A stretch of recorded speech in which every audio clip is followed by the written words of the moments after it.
Présentez. Non. Monsieur le Président, vraiment très content de vous voir. Merci. On était vu en 2015. Oui, tout à fait. Voilà. Venez. Richard, le président délégué du groupe d'amitié. Vous allez bien? Voilà l'ambassadeur du Portugal. Très bien. L'ambassadeur. Et la ville dont j'étais élu, là, Oui. elle était complètement coincée.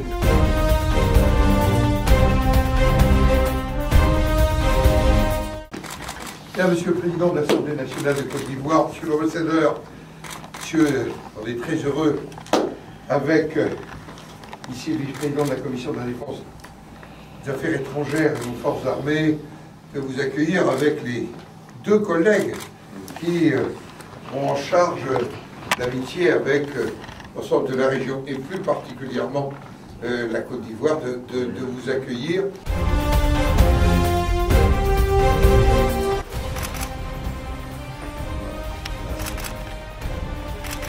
Monsieur le Président, merci beaucoup.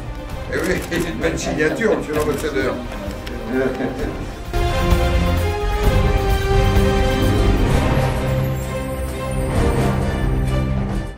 D'abord, j'ai reçu le futur président de l'Assemblée parlementaire de la francophonie, et donc mon président, à partir de 2019, qui m'a d'ailleurs transmis l'invitation pour que je puisse être présent en Côte d'Ivoire à l'occasion de cette Assemblée générale.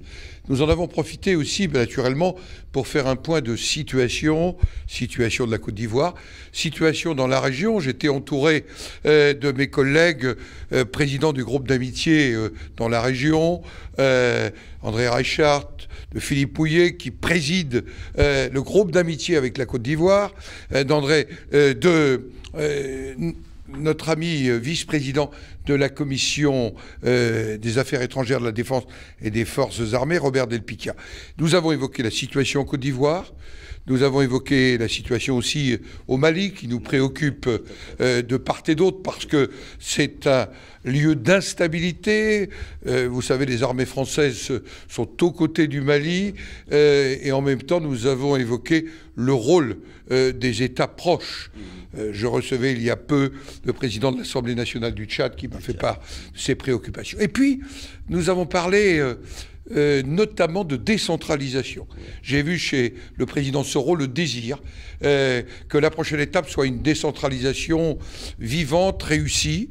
Et j'ai proposé au président Soro que le Sénat, qui porte vraiment la décentralisation dans notre pays, car nous sommes l'Assemblée des territoires, puisse, s'il le souhaite, en fonction des propositions qu'il pourra nous faire, puisse être en coopération. Mais dans le sens où nous partageons notre expérience, et nous partageons parfois nos différences, parce que les territoires ne sont pas comparables, mais on sait qu'un pays a besoin d'une décentralisation réussie. Voilà ce que nous nous sommes dit. Et ceci marque aussi cette amitié que la visite du président Macron a démontré il y a peu, cette amitié entre nos deux pays, ce chemin ensemble et cette langue que nous avons en partage, qui n'est pas la langue d'un pays ou d'un autre. C'est une langue qui nous appartient à tous et qui appartient au monde. Je pense que le président a été exhaustif sur les points que nous avons abordés. Moi, je me contenterai de le remercier. Ça fait la deuxième fois qu'il nous reçoit dans cette institution et donc nous en sommes très heureux.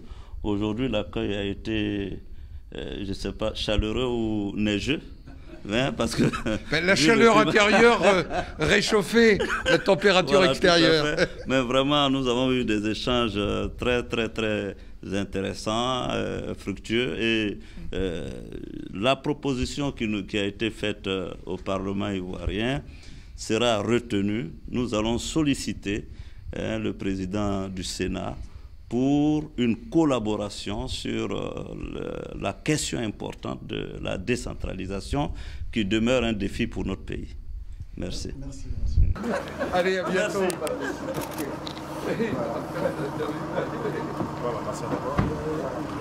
Messieurs, au revoir. Au revoir.